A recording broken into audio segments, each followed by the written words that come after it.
we're going to show you today is this giant weird triangle ruler. This is a Creative Grids 120-degree ruler. I know it looks really weird. This is one of those rulers that I think you need because it's angles you don't have any other way. This wide angle up here gives lots of fun options. We're going to make this angle triangle. We're going to sew it together to make a different triangle. And then we're going to sew those triangles together to make a humongous hexagon. See that over there that's just missing one little point? When I say it's a huge hexagon, she big, okay? Another thing that I have intentionally avoided on these videos is showing you guys Y seams, like ever.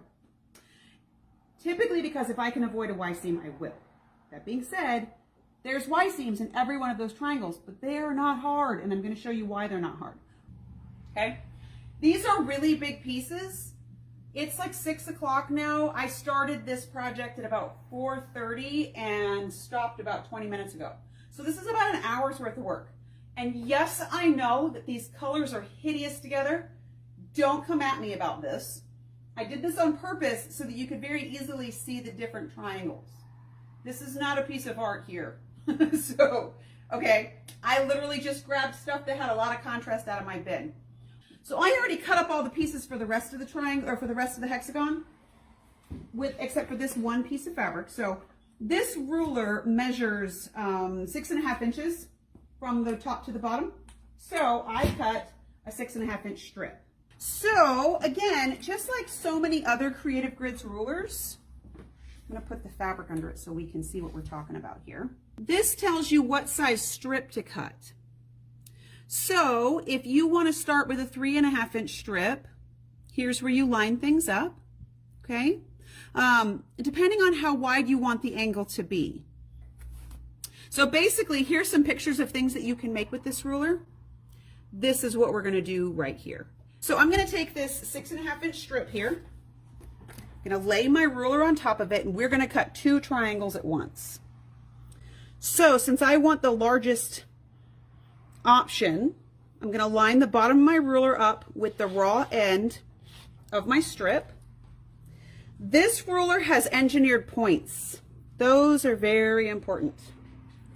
So make sure you cut off the engineered points on both of the sides and the top. So see how that's got a little nub there? Make sure you cut off the little nubs. Okay? We have 2 triangles. Both of the ends are blunted, as well as the top point is blunted. I'm going to take one of these, and I've got 2 other triangles already ready to go that I've already cut beforehand. And we're going to lay these together like this. It looks a little bit like a flux capacitor.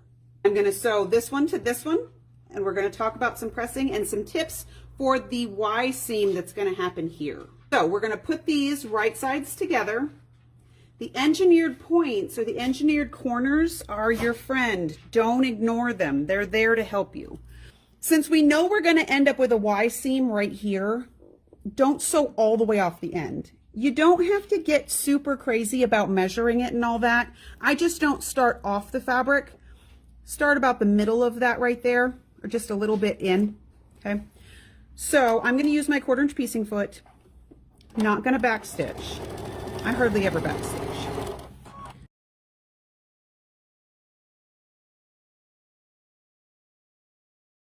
I always set my seam and press it to one side. So we're going to set this seam and press this up.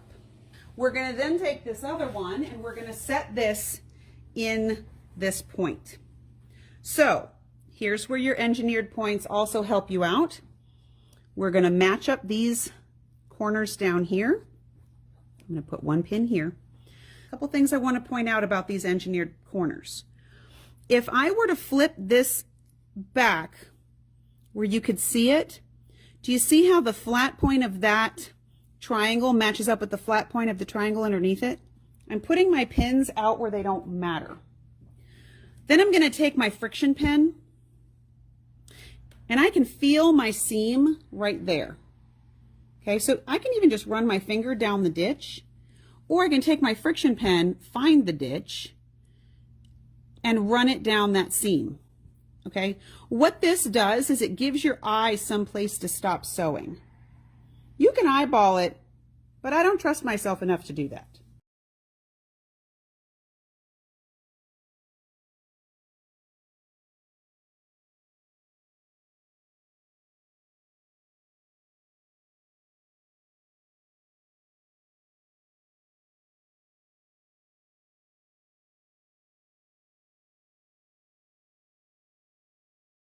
You can see where my thread stopped, right there. When I set this seam, my friction mark's going to go away.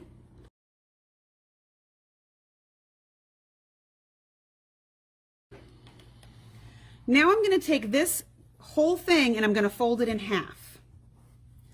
I'm not just matching up the two raw fabrics. I mean, that's what I am doing. So I'm matching up these two raw fabrics, but I'm also folding this triangle in half.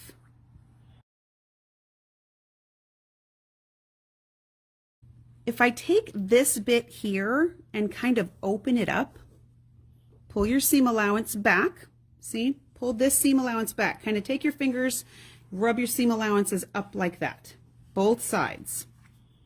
What that's going to do is we're going to fold this, and see how you've got sort of a little boat shape right there? Both of your seam allowances are pulled up and this piece of fabric is folded, because we don't want to sew on any of these things. Okay, so you want your seam allowances and this out of the way. I'm going to take another pin and I'm going to pin this so that my seam allowances are held out here at a safe place. I'm going to do the same thing. I'm going to sew from here and I'm going to stop right at these threads. Again, if you have to err on one side or the other, make sure your needle stops this side of the stitching, not that side of the stitching.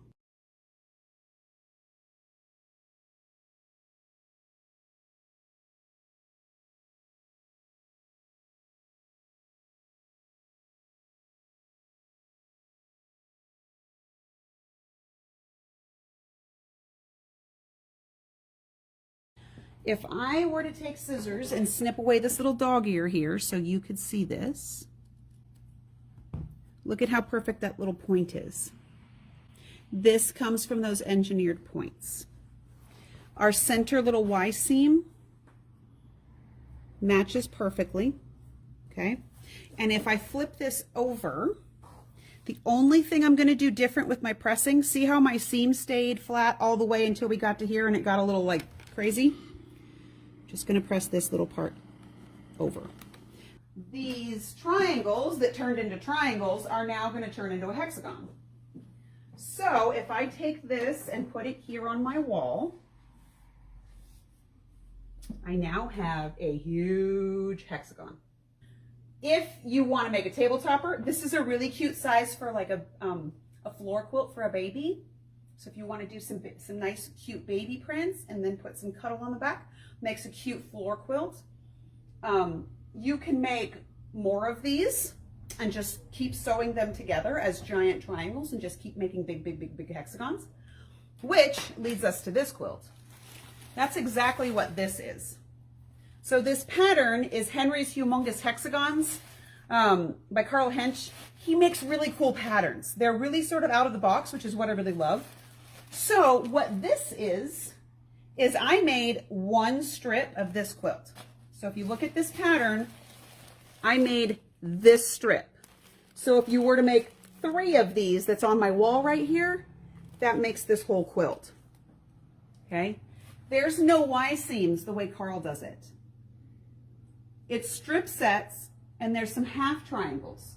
So I love this quilt. I think everybody should make it. And I really dig this technique, and I hope that I helped to demystify a little bit why partial seams or Y seams, because I think if you're going to try Y seams, this nice wide 120-degree angle is the place to do it. All right, so if you have questions, throw them in the comments and I will try to get them for you.